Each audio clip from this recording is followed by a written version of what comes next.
ওয়াল আসরি ইন্নাল ইনসানা লাফি খুসর, আসরের শপথ। আসর বড় দামি এক সম্পদ, যারা এই সম্পদটারে কাজে লাগাইবা তোমার দামও বেড়ে যাবে।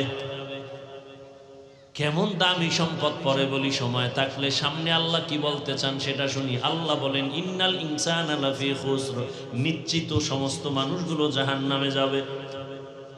কসম খাওয়ার পরে কথার গুরুত্ব বাড়ছে না?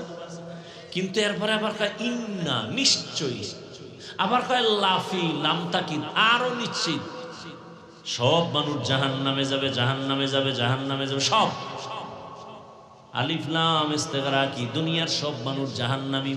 আমেরিকার মানুষ জাহান্নামী, বাংলাদেশের মানুষ, লন্ডনের মানুষ জাহান্নামী। এক কথায় দুনিয়ার সব মানুষ জাহান্নামে যাবে। তবে যেই মানুষটার মধ্যে 4টা গুণ থাকবে তারা জান্নাতে যাবে। কয় গুণ? ইল্লাল্লাযীনা আমানু ওয়া আমিলুস সালিহাত ওয়া তাওয়াসাউ বিল হক ওয়া তাওয়াসাউ বিস সবর। ভালো করে খেয়াল করেন, প্রথম 2 গুণ, 1 নম্বর ঈমান, দ্বিতীয় হলো আমল। ঈমান আর আমল। বাকি 2টা গুণ হলো ঈমান আমলের দাওয়াত অন্যকে দাও। 4 নাম্বার দায়িত্ব, ঈমান আমলের বিরোধিতা যারা করবে বাধা দাও। সৎ কাজের আদেশ দাও, অসৎ কাজে বাধা দাও। তাহলে 4 গুণওয়ালারা জান্নাত পাবে। প্রথম 2 গুণ ঈমান আর আমল, এই 2 গুণ হলো আল্লাহর হক। কার হক? বাকি যে 2টা গুণ, ঈমান আমলের দাওয়াত অন্যকে দাও, যারা মানে না বাধা দাও, অন্যায় করে বাধা দাও। বাকি 2টা গুণ হলো বান্দার হক। আল্লাহর হকে কমতি থাকলে আল্লাহ মাফ দিবেন।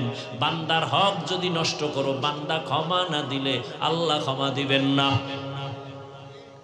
এবার বাস্তবে খেয়াল করেন, ও হাজী সাহেব, ও তাবলীগওয়ালা ভাই, পীর সাহেবের মুরিদ, নিজে নামাজ পড়েন, পর্দা করেন, হালাল খান, আপনি আল্লাহর হুকুম মতো মোটামুটি আল্লাহর হক আদায় করতেছেন।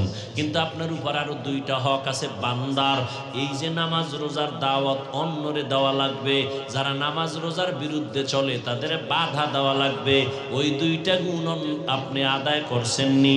যদি বলেন না, নিজে নামাজ পড়ি, অন্যরে দাওয়াত দেই না, নিজে পর্দা করি, অন্যকে দাওয়াত দেই না, আমি গান শুনি না, আমি গান থেকে নিজেরে বাঁচায় রাখছি, কিন্তু অন্য যে গান শুনে আপনি বাধা দিছেননি, আপনি বেপর্দায় চলেন না, যারা চলে তাদেরকে বাধা দিছেননি, কয় না, তাহলে আপনার জান্নাত রেডি হয় নাই। কারণ 4 গুণের মাত্র 2টা হইছে, বাকি 2টা হয় নাই।